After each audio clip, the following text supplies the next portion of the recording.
When you call 911, you expect paramedics to get there with everything they need to save your life. But how would it grab you to learn some of the drugs they rely on are in short supply? As Maggie Vespa shows us in this 9 on Your Side Health Watch, dealing with this problem presents a constant challenge. For emergency first responders, no 2 days at the office are the same. We wake up and we never really know what's going to happen. He's complaining of being confused. Photographer Alfonso Sagun and I got a first-hand look at this high-tension environment in a recent ride-along with the Golder Ranch Fire Department. And as if the daily life and death demands of this job weren't enough stress, crews also face another chronic problem. You hear about it more, so you're always a little bit concerned.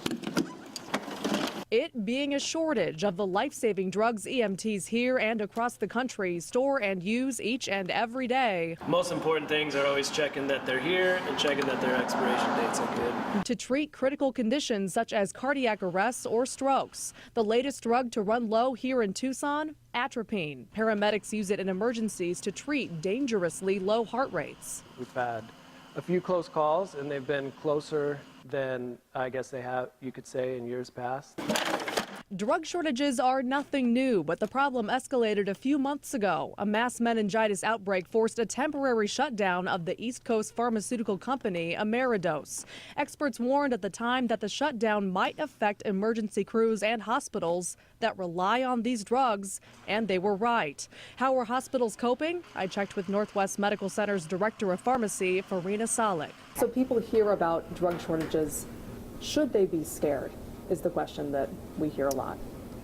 This has only come to the media just recently, but like I mentioned, this has been, drug shortages have been an issue for years and years and years. Salik tells me while the shortages haven't gotten worse on a hospital-wide level, they haven't gotten better either. And advance warnings sometimes can be hard to come by, almost as hard as an explanation. Usually it's multifactorial. It's not just one cause, from anywhere from raw material shortage to demand has changed to the FDA regulations and changes in manufacturing. Still, she says years of experience have led hospitals and EMTs to create a complex, critical system of checks and balances. It's using the evidence-based information and coming up with criteria on who really needs the medication and other therapeutic alternatives for those who could use something else. Rob and his colleagues in the field engage in a similar shortage dodging dance, all to make sure they have what they need when you call 911.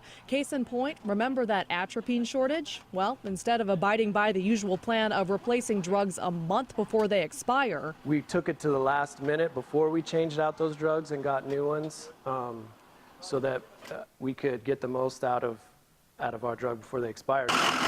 with steps like that in place, Rob and Salik assured us your odds of this problem leaving you high and dry in your hour of need are extremely low. Comforting news to those we met on our day embedded with emergency crews, including Elizabeth Capo, who cares for her elderly grandmother. For her, it's very important. She lives alone. A lot of other people in this community do as well. Very comforting to know that all our neighbors and everybody here in Oro Valley is going to have that opportunity, to be taken care of. And that, says Rob, is the goal of their never-ending vigilance and the drug juggling act that comes with it. Whether it's a really tiny emergency or catching somebody at their worst day, being able to affect some kind of positive outcome based on our presence is what really makes a difference for us. Reporting in Oro Valley, I'm Maggie Vespa, KGUN-9 on your side.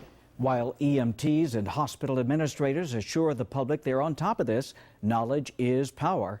The FDA maintains a complete list of drugs in shortage. You can find that link on the web version of this story on our website, KGUN9.com. And when in doubt, contact your doctor.